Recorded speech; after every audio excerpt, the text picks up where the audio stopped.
Hey guys, this is Goji73 here with another re-review. As far as the status goes on the updating my hard drive with all my latest stuff and all, it's almost done. Only a few more programs have to be installed before everything is back up to date, and so I can go on to my G-Fest reviews. But ultimately, they still have yet to be downloaded, and in the meantime, I thought I'd do another re-review on a figure whose review I dislike. And so here he is once again.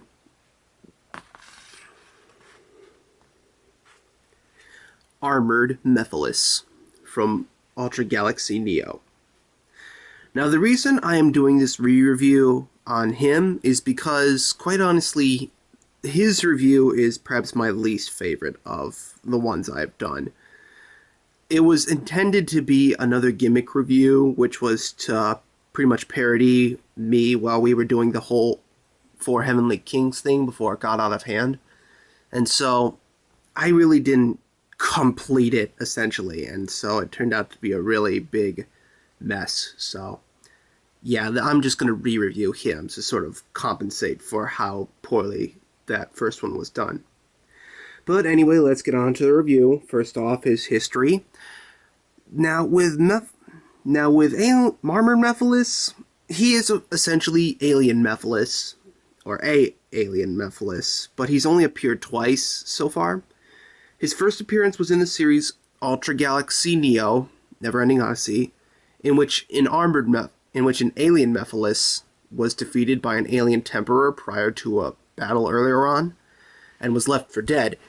But when the Mephilas touched the sword of Armored Darkness, he wound up getting his powers enhanced, aka he was being possessed by the conscience of Armored Darkness, and thus he was transformed into Armored Mephilas. Once he had the sword in hand and the armor attached to him, he basically went on a killing spree, killing anyone who was in his path, which would be Dada and Temperer, which he would get to at last, and he even fights Raymond at one point and defeats him, but only because Raymond fell off a cliff. But ultimately, he gets his revenge and ultimately kills the Temperer that had beaten him earlier on. But the Temperer was also being possessed by the Trident of Armored Darkness, and so when Temperer was defeated, the Trident revealed Armored Darkness himself, who in turn killed Alien Mephilas and took his soul to be used as a puppet. During the series finale, Armored Mephilas returned as the way you're seeing now, with a rod for his hand to be used for battle, and so he was guided by Alien Rayblood's consciousness to battle Ray, and so he wound up fighting Gomorrah and Mephilas at the center of Planet Hammer. But ultimately he was freed when Rayonic Burst Gomorrah managed to destroy his body, and thus reduced him back into his original form, Alien Mephilas. And that would technically be it for Armored Mephilas' history, but he also appears in the prequel to Ultra Galaxy Legends the movie as the Mephilas that appeared in Mephis, but why he's in the armor is a big mystery. Apparently, from what I heard from behind-the-scenes production, was that apparently the original Alien Mephilas suit was unusable at the time, so they had to stick with the Ghost Rebirth, the armored suit for Ghost Rebirth, which I find a little bit debatable because the normal suit appeared in the movie and in the series afterwards, Ultra Zone, so I don't know what the real deal is, so anyway. But that's just about it for his history. He appeared in Ultra Galaxy Neo and Ghost Rebirth. And now let's get on to detail. And to help us, let me pull out the normal Alien Mephilas. Now, as you can see here, the armor does change a few things. Most of his body is the same, but in regards to how it looks to the normal Mephilas, he gains all these armor attachments. The armor itself, unlike Alien Mephilas, who is squishy, the vinyl on Armored Mephilas is a lot more squishier, so that's weird. Also, for some odd reason, his mouth is orange on the armored variation, while his mouth is yellow on the normal one. Apparently the special release where he has a normal hand in place of his rod here, his mouth is yellow, but I didn't bother getting that, so tough luck.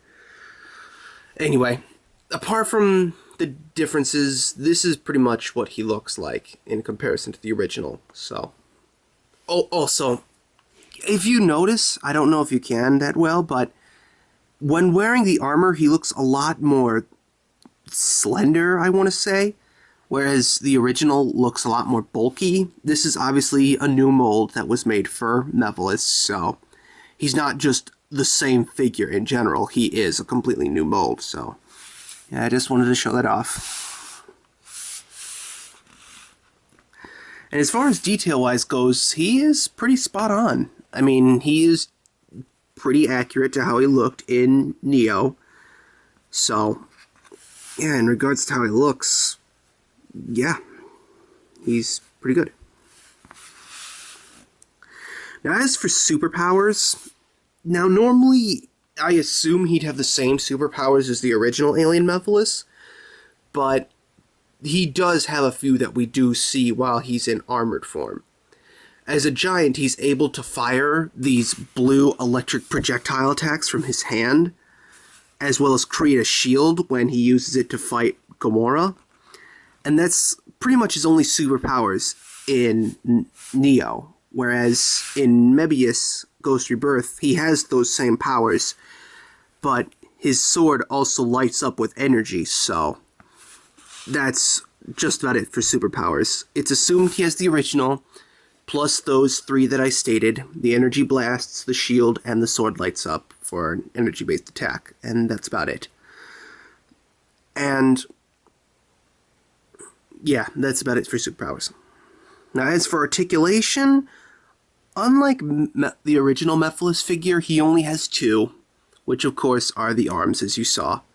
They don't go 360 because of the armored flap up above, and his waist doesn't move. It's either a glue seal or it's a glue seal, so yep, sorry, I can't break that, so only two forms of articulation. And let's go on to sizing. Since he did fight this Ultra only, let's pull him out. Ultraman Mephis. And much like the original Mephilas, I assume this is actually spot on because the original Ultraman and Mephilas were about the same height, so in regards to how they look here, yeah, this is, I'd say it's accurate. And since he did fight him in Neo first, let's pull him out. Gamora. Rayonic Burst Gamora. I'm not entirely sure if he did fight Rayonic Burst at the finale, but hey, it's the same figure, it's the same size, so what difference does it make, you know? And when posted here, Gamora does appear to be about the same height as Mephilas was when he freed him, so in regards to how they look here, I say yeah, sizing is accurate here. And one more because he did fight him. Here's Mephilas. And much like the others, he scales up pretty well. I mean, Mephilas is a little bit shorter, technically, without the horns, so yep, it's accurate. And finally, Rarity. He was released in 2008, I want to say. Either 2008 or 2009. Either way, he's one of the earlier releases for the EX series before Ultra Galaxy Legends. So he is considerably harder to find.